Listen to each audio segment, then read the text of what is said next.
माझं नाव आहे गंगूबाई हरजीवनदास काठियावाडी। आज मी माझ्या आयुष्याची कहाणी सांगायला बसले आहे। माझं आयुष्य तुम्हाला बाहेरून साधं सरळ वाटेल, पण आत खोलवर बघितलं तर यात केवढं दुःख, किती अपमान, किती संघर्ष दडलेला आहे हे कळेल। मी हसून जगले, पण माझ्या हसण्यात वेदनाचं ओझं होतं। मी मूळची गुजरातच्या काठियावाड भागातील। आमचं घर साधं मध्यमवर्गीय, वडील कुटुंब सांभाळणारे, आई साधी गृहिणी। लहानपणी मला सगळं छान मिळालं, शाळा, खेळ, सगळ्यांचं कौतुक। माझ्या स्वभावात थोडा हट्ट, थोडं स्वप्नाळू पण होतं। लहानपणापासून मला चित्रपटसृष्टीची भुरळ पडली होती। त्या काळात हिंदी सिनेमांची दुनिया माझ्यासमोर चमकत होती। मी आरशात उभी राहून हिरोईनसारखी पोज द्यायचे। मनात एक स्वप्न होतं, मी एक दिवस मोठी अभिनेत्री बनेल। माझ्या तारुण्यात पाऊल टाकताच घरच्यांनी माझं लग्न लावून दिलं। माझ्या मनाला तेव्हा वाटलं की आता नवऱ्यासोबत मी माझी सगळी स्वप्न पूर्ण करू शकेन। माझा नवरा देखणा होता, गोड बोलणारा। सुरुवातीला सगळं छान वाटलं। त्याने मला अनेकदा सांगितलं, मी तुला मुंबईला घेऊन जाईल, तुझं स्वप्न पूर्ण करेल। त्या शब्दावर मी भाबड्या मनाने विश्वास ठेवला। मनात उमेद फुलली। मी आयुष्यात नवीन पर्व सुरू केलं। एके दिवशी तो खरंच मला मुंबईला घेऊन आला। त्यावेळी माझ्या डोळ्यात स्वप्न होती, मोठ्या शहरात जाणार, सिनेमाच्या दुनियेत पाऊल ठेवणार। मुंबई म्हणजे त्या काळी स्वप्नांचं शहर। गाडी मुंबईच्या गजबजल्या स्टेशनला थांबली। धावपळ, गर्दी, आवाज सगळं नवीन वाटत होतं, पण मोहही वाटत होता। नवरा माझा हात घट्ट धरून मला एका रस्त्याने घेऊन गेला। मी विचारलं, आपण कुठे चाललो आहोत? तो म्हणाला, तुला मोठ्या लोकांना भेटवायचं आहे। मी खुश झाले। मला वाटलं आता माझं नशीब उजळणार, पण त्या रात्री माझं आयुष्य कायमचं उद्ध्वस्त झालं। माझ्या नवऱ्यानं मला एका बाईकडे सोडलं। ती बाई मला विचित्र नजरेने बघत होती। काही क्षणांनी कळलं, त्यांना मला कामाठीपुरा भागातल्या एका वेश्यालयात विकून टाकलं आहे। मी हादरले, किंचाळले, त्याला धरून रडले, हे काय करत आहेस? मी तुझ्यावर विश्वास ठेवला। पण त्याने माझा हात झटकला आणि मागे वळून निघून गेला। त्या क्षणाला माझं हृदय तुटलं। नवऱ्यानेच फसवलं, विकलं हे मला मान्य नव्हतं। डोळ्यातून अश्रू धबधब्यासारखे वाहत होते। पहिल्या काही दिवसात मी काही खाल्लं नाही, झोपले नाही, मी फक्त रडत बसायचे। मला तिथून पळून जायचं होतं, पण बाहेर जाण्याचे सगळे रस्ते बंद होते। कोणीतरी जबरदस्ती केली, धमकावलं, मारहाण केली। त्या नरकासमान ठिकाणी मी प्रत्येक दिवस जगताना मरत होते। मी इथं कसे आले? माझं आयुष्य असं का झालं? असे प्रश्न माझ्या मनात वारंवार उमटत होते, पण माझं रडणं कुणालाही ऐकू येत नव्हतं। तिथं सगळ्याच मुली अशा फसवून आणलेल्या होत्या। त्यांचंही आयुष्य माझ्यासारखं उद्ध्वस्त झालेलं। मी माझ्या नशिबाला शिव्या घालत बसले होते। माझा काय गुन्हा होता? मी तर फक्त स्वप्न पाहिली होती, मोठं होण्याचं, सिनेमात काम करण्याचं। पण मला मिळालं काय? विश्वासघात, विक्री आणि कैदेसमान आयुष्य। तिथे प्रत्येकाला रडणं, हरवणं शिकवलं होतं, पण मी ठरवलं, मी रडत बसणार नाही। मला कोणी विकलं असेल तर मी माझं आयुष्य विकून टाकणार नाही। पहिल्याच आठवड्यात मी बाईला थेट म्हटलं, मला या नरकात राहायचं नाही, मला घरी जायचं आहे, मला माझं आयुष्य हवं आहे। त्या बाईनं माझ्या गालावर चपराक मारली। तिथं सगळ्यात आयुष्य तसंच असतं। तुला पळायचं असेल तर मोकळं मैदान नाही, दार बंद आहेत। तू आमच्यातली झाली आहेस। त्या क्षणात मला कळलं, बाहेर पडणं इतकं सोपं नाही। मी खूप दिवस स्वतःला दोष देत बसले। मी इतकी भाबडी का झाले? नवऱ्यावर इतका विश्वास का ठेवला? पण हळूहळू लक्षात आलं, दोष माझा नव्हता, पाप माझं नव्हतं। माझ्या आजूबाजूला डोळ्यात वेदना भरलेल्या, पण चेहऱ्यावर कठोर मुखवटा असलेल्या मुली होत्या। काही जण लहान वयात, काही आईवडिलांच्या गैरसोयीमुळे, काही जबरदस्तीने इथे आणलेल्या। त्यांना मी एक नवीन बंध जाणवू लागले। त्या सगळ्यांनी मला शिकवलं, गंगू, रडून काही मिळत नाही इथे। जगायचं असेल तर धैर्य दाखवावं लागतं।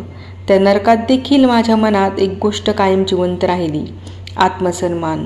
मी स्वतःला म्हणाले, माझं शरीर कोणी विकलं असेल, पण माझं मन, माझा आत्मा, माझी ओळख ती कुणी विकू शकत नाही। हळूहळू मी तिथल्या नियमांना आव्हान द्यायला लागले। दलाल, मालक, दारुडे, ग्राहक कुणी मला कमी लेखलं तर मी उभी ठाकायचे। सुरुवातीला लोक हसायचे, चिडवायचे, पण हळूहळू त्या सगळ्यांना समजलं, ही मुलगी वेगळी आहे, हिला कोणी दाबू शकत नाही. एकदा एक लहान मुलगी तिथं आणली गेली. ती फक्त 15 वर्षाची होती. तिच्या डोळ्यात भीती, ओठावर थरथर आणि शरीरावर थरथर कापत होतं. सगळे तिला जबरदस्तीने तयार करत होते. त्या क्षणी माझ्या डोळ्यासमोर माझंच भाबडं रूप आलं. जेव्हा माझं इथे फसून आणलं गेलं होतं, मी तिच्यासमोर उभी राहिले आणि मालकिनीला ठणकावून सांगितलं, हिला हात लावायचा नाही. मी अजून मूल आहे. मी परवानगी देणार नाही. माझ्यावर ओरड झाली, धमक्या मिळाल्या, पण मी मागे हटले नाही. त्या रात्रीनंतर पहिल्यांदा इतर मुलींना मला मान दिला. त्यांना वाटलं गंगू आमच्यासाठी उभी राहू शकते. मी जाणलं मी तिथून पळू शकत नाही, पण इथे राहून मी बदल घडवू शकते. हळूहळू मी मुलींना एकत्र आणलं. आम्ही आमचं दुःख वाटू लागलो, एकमेकांसाठी आधार झालो आणि मी स्वतःला ठाम केलं. आता मी फक्त माझ्यासाठी नाही तर या सगळ्या मुलींसाठी लढेल. कमाठीपुरा हा भाग जरी नरक होता तरी तिथल्या लोकांनी मला जिवंत ठेवायला शिकवलं. मी इथे आले तेव्हा एक भाबडी मुलगी होते, पण आता मी स्वतःच्या वेदनातून कठोर झाली होते. हळूहळू माझं नाव तिथल्या गल्लीबोळात पसरू लागलं. कोणत्याही मुलीवर अन्याय झाला तर मी पहिली पुढे जात असे. दलाल मला घाबरू लागले, ग्राहक माझ्याकडे सावधपणे बघू लागले आणि मुली मला गंगूताई म्हणू लागल्या. त्या शब्दात मला आईसारखं स्थान मिळालं. माझ्याकडे स्वतःचं काही ताबा नव्हता, पण मी ठरवलं या मुली माझं कुटुंब आहेत. एका घटनेने माझं आयुष्य आणखी बदललं. कमाठीपुरातील पोलिसांनी एका मुलीला मारहाण केली. मी तिथं धावले आणि थेट ठाणेदाराला भिडले. त्याने माझ्यावर ओरडलं, तू कोण आहेस? तुझा काही संबंध नाही. मी डोळ्यात डोळे घालून म्हणाले, या सगळ्या मुली माझ्या आहेत. त्यांच्यावर अन्याय झाला तर मी गप्प बसणार नाही. माझा तो आवाज लोकांपर्यंत पोहोचला. काही नेत्यांना माझ्याबद्दल कळलं. त्यातला एक नेता माझ्या धैर्यानं प्रभावित झाला. त्याने मला सांगितलं, गंगू तुझ्यात आग आहे. तुला लोकांसाठी काहीतरी करायला हवं. त्या दिवसापासून मला राजकारणाची खरी ताकद समजू लागली. थोड्याच दिवसात मी तिथल्या गल्लीबोळांनी नेत्री झाले. व्यवसायातील मुलींना माझ्याकडे धाव घ्यायला वाटू लागलं.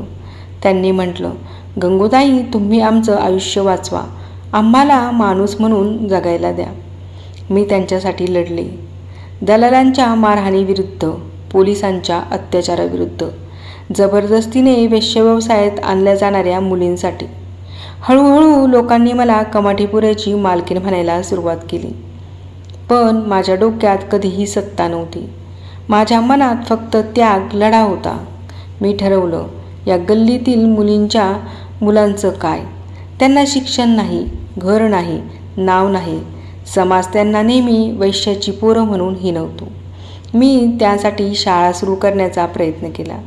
लोकांनी हसून म्हटलं, गंगू वैश्याच्या मुलांना शाळा कोण देणार? मी ठामपणे उत्तर दिलं, जोपर्यंत मी जिवंत आहे तोपर्यंत या मुलांना शिक्षण मिळणारच. त्या लहान पोरांच्या डोळ्यातलं आश्वासन माझं खरं बक्षीस होतं.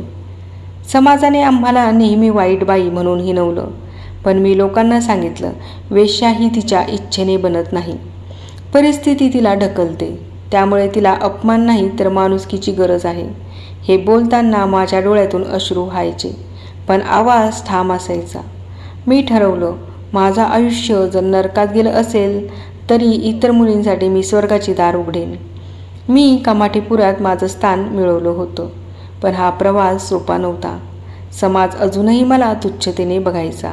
ती वेश्या आहे, तिचं ऐकायचं का, अशी कुजबूज ऐकू यायची. पण मी त्याला घाबरले नाही.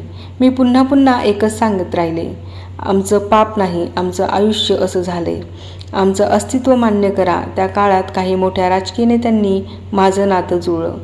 त्यांनी माझा आवाज ऐकला, मला पाठिंबा दिला. माझ्या मागे राजकीय ताकद उभी राहिल्यामुळे पोलीस जपून वागू लागले.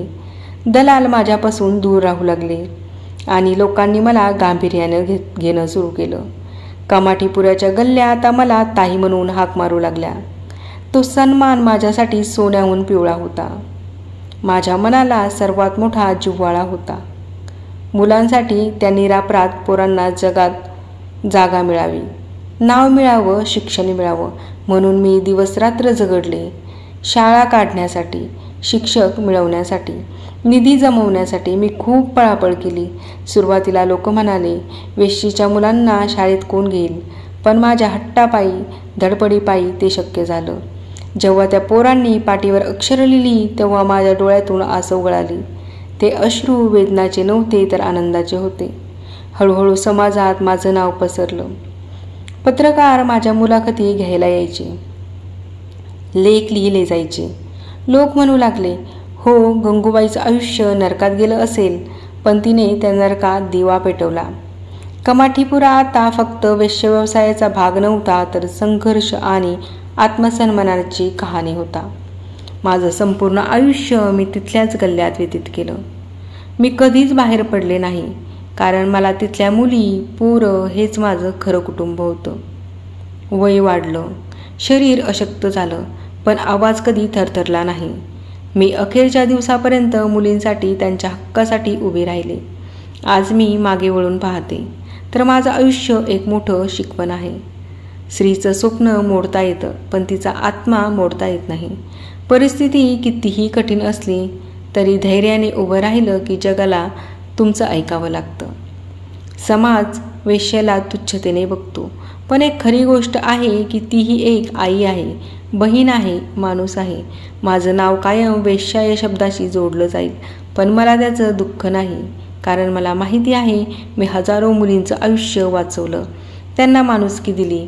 माझ्या आयुष्याची कथा ऐकताना तुम्हाला दुःख होईल, कदाचित रागही येईल, पण लक्षात ठेवा, माझ्यासारख्या लाखो स्त्रिया अजूनही समाजाच्या सावल्यात जगत आहेत. त्यांना हात द्या, त्यांना माणूस म्हणून स्वीकारा, तेव्हाच आमचं आयुष्य खरं यशस्वी ठरेल. अशा छान हृदयस्पर्शी भावनिक कथा ऐकण्यासाठी चॅनलला लाईक, शेअर आणि सबस्क्राईब करायला विसरू नका. कथा ऐकल्याबद्दल आपले मनपूर्वक धन्यवाद.